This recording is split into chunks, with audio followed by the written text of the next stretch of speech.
नमस्कार. आवाज माझा वृत्तवाहिनीत आपल्या सगळ्यांचं स्वागत. वेळेच्या काही ठळक घडामोडींकडे. श्रीकांत शिंदे यांच्या उपमुख्यमंत्रीपदाच्या चर्चेला शिंदे गटाचा विरोध. गृहमंत्रीपदावर मात्र मौन.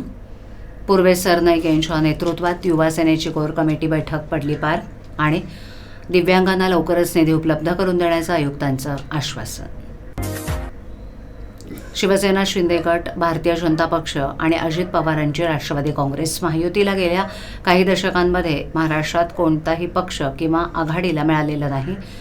असे विक्रमी बहुमत मिळालं आहे. मात्र मुख्यमंत्री, उपमुख्यमंत्री, गृहमंत्रीपद कुणाकडे राहणार यावरून सत्ता स्थापनेला उशीर होतोय.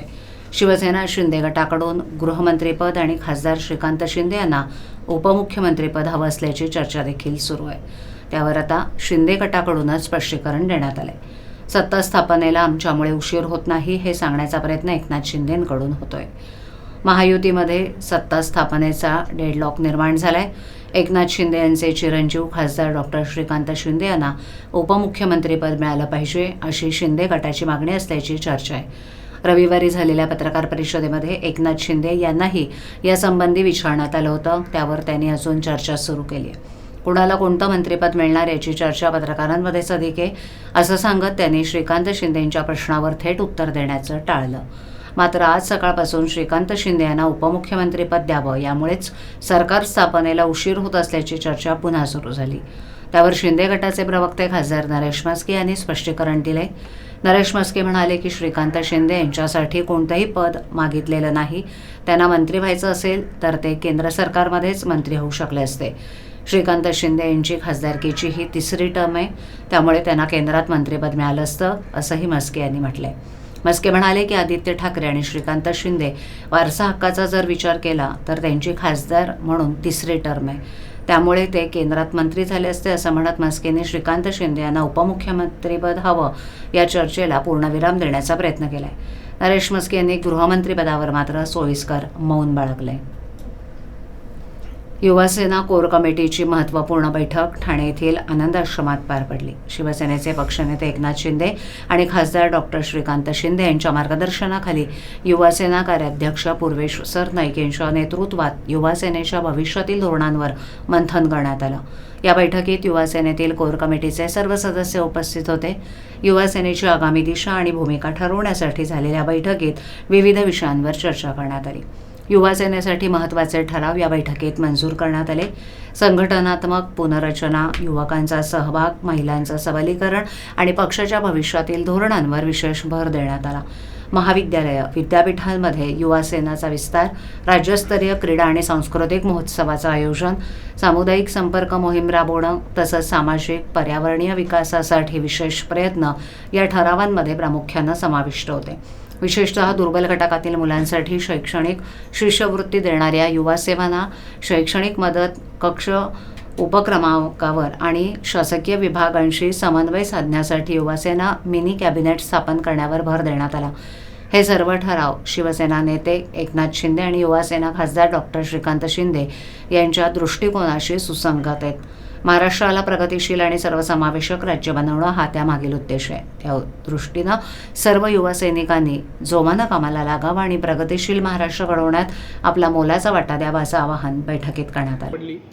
आणि संपूर्ण महाराष्ट्राचे आमचे जेवढे पदाधिकारी आहेत ते सर्व पदाधिकारी आज या बैठकीसाठी या ठिकाणी उपस्थित होते.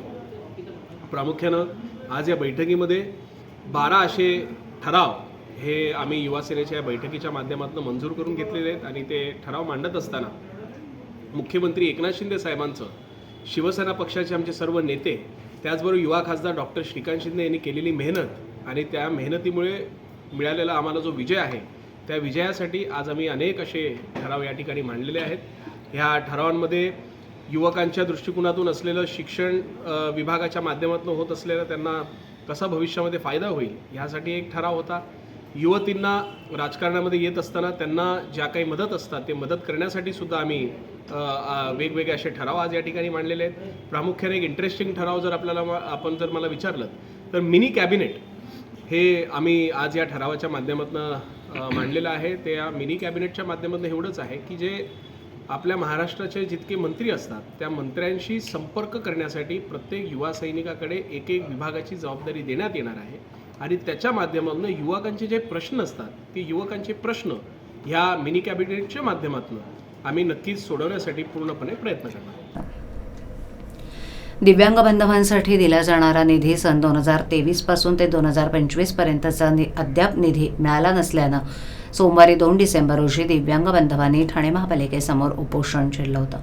तसंच भाजपा दिव्यांग विकास आघाडीचे ठाणे शहर जिल्हाध्यक्ष आनंद बनकर यांच्या अध्यक्षतेखाली हे आंदोलन करण्यात आले. या निधी मिळाला नसल्यामुळे दिव्यांग बांधवांना अनेक मोठी समस्या सामोरं जावं लागतंय. या दिव्यांगांची आर्थिक परिस्थिती बिकट असल्यानं गेली 2 वर्ष दिवाळी ते गोडीनं साजरी करू शकले नाहीत. त्यामुळे सन 2023 ते 2025 पर्यंतचा निधी सरसकट तात्काळ उपलब्ध करून द्यावा अशी मागणी आंदोलकांकडून यावेळी करण्यात आली होती. तर या संदर्भात ठाणे महापालिकेचे अतिरिक्त आयुक्त प्रशांत रोडे यांची भेट घेतली असता त्यांनी लवकरात लवकर मागील 2 वर्षाचे निधी प्राप्त करून देऊ असं आश्वासन दिव्यांग बांधवांना दिले. राज्यामध्ये 2 वर्षापासून आमच्या दिव्यांग बांधवांचा निधी थकीत आहे. 23-24चा आणि 24-25चा. तर आपला दिव्यांग बांधव जो अजून म्हणजे अक्षरशः आमच्या दिव्यांग बांधवांना निधी न मिळाल्यामुळे त्यांची दिवाळी उपाशी गेलेली आहे, दिवाळी कोरी गेलेली आहे. आणि वारंवार चौकशी करत असताना सुद्धा महानगरपालिका याच्यावर कोणताही विचार करत नाही आहे किंवा दिव्यांगांना निधी देण्याच्या बाबतीमध्ये सकारात्मक भूमिका घेतलेली नाही आहे. आज आमच्या भारतीय जनता पार्टीचा मी ठाणे जिल्हा अध्यक्ष आनंद बनकर या माध्यमातून आम्ही एक आंदोलन घेतलेलं आहे महानगरपालिकेवर. आता आमच्या जे कमिटी आहे या संदर्भात आम्हाला बोलवलं होतं आणि उपायुक्त जे रोडे साहेब आहेत त्यांनी आम्हाला आश्वासन दिलेलं आहे की 2 वर्षाचा निधी तुम्हाला आम्ही देणार आहोत आणि आता जस्ट त्यांचं पत्र वगैरे आम्हाला या संदर्भामध्ये मिळणार आहे. फेरमतमोजणीसाठी महाविकास आघाडीच्या बहुतेक उमेदवारांनी निवडणूक विभागाकडे पैसे भरलेत. मात्र मतदान यंत्रातील माहितीच नष्ट केल्यानं यंत्रात काहीच बिघाड नव्हता हे दाखवण्यास दुसरी यंत्र दाखवली जाणार असल्याचा दावा शरद पवार गटाचे आमदार जितेंद्र आव्हाड यांनी शनिवारी केलाय. आव्हाड म्हणाले की ज्या यंत्रात मतदान झालं ती दाखवणार नसतील आणि त्या जागी दुसरी यंत्र दाखवणार असतील तर फेरमतमोजणीचा उपयोग काय. ज्या मतदान यंत्रात मतदान झालं त्यातील मतदानाची माहिती नष्ट केली आहे. 2019 ते 2024 या कालावधीत 5 लाख नवीन मतदार नोंदणी झाली. लोकसभा विधानसभा निवडणुकीच्या कालावधीत 46 लाख नवीन मतदान झालं.